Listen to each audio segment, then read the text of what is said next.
Welcome to Times Gone By, where we delve into the fascinating and often mysterious aspects of history.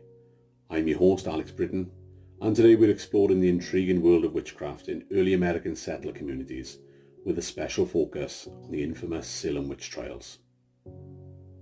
Witchcraft has been a topic of fear, fascination, and folklore for centuries.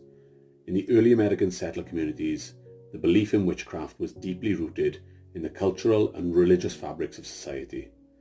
Today we'll uncover how these beliefs shaped the lives of settlers and led to one of the most notorious events in American history. Let's start by understanding the context of witchcraft in early American settler communities.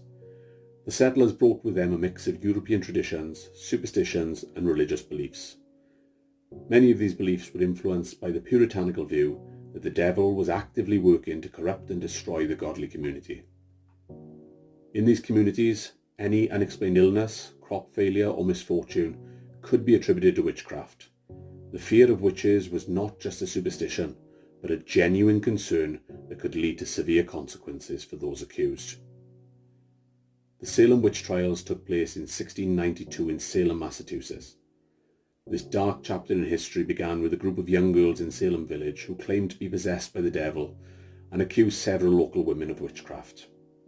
The trials quickly spiraled out of control, fueled by fear, superstition, and a desire to root out evil.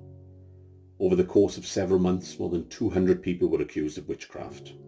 The trials were marked by hysteria, false accusations, and a lack of proper legal procedures. One of the most famous cases was that of Tituba, a slave who was among the first to be accused.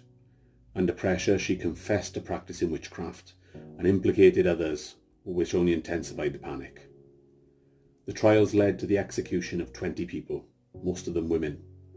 Some of the notable individuals executed include Bridget Bishop, Sarah Good, and Rebecca Nurse. The methods of executions varied, with hanging being the most common. Giles Corey, however, suffered a particularly gruesome death by being pressed to death. This method involved placing heavy stones on his chest until he was crushed. The Salem witch trials eventually came to an end when the governor of Massachusetts intervened, halting the trials and declaring that the spectral evidence was not admissible in court. The aftermath left a lasting impact on the community and serves as a cautionary tale about the dangers of mass hysteria and scapegoating. In the years following the trials, the community of Salem struggled to come to terms with what had happened. Many of the accused were exonerated, and the families of those who were executed received compensation. The trials remain a powerful reminder of the consequences of fear and intolerance. As we reflect on the Salem witch trials, it is important to remember that the fear of witchcraft was not unique to Salem. Across early American settler communities, similar beliefs and fears existed, shaping the lives and experiences of many. Today, Salem is not only known for its historical significance, but for its paranormal phenomena.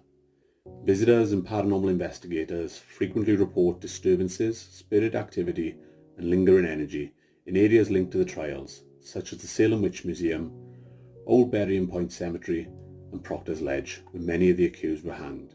Modern-day Salem embraces its identity as a centre for witchcraft and the occult.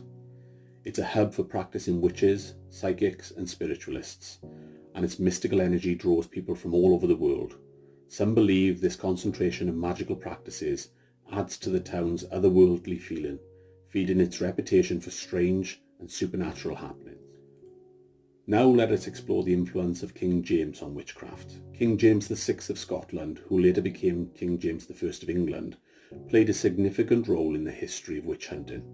His fascination with witchcraft was sparked by a series of events, including his voyage to Denmark to collect his bride, Princess Anne of Denmark.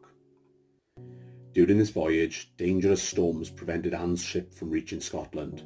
James heard whispers that the storms were part of a witchcraft conspiracy to murder him and his bride. This incident fueled his interest in witch hunting, leading to the North Berwick witch trials in Scotland from 1590 to 1592, where over 70 individuals were accused of practicing witchcraft.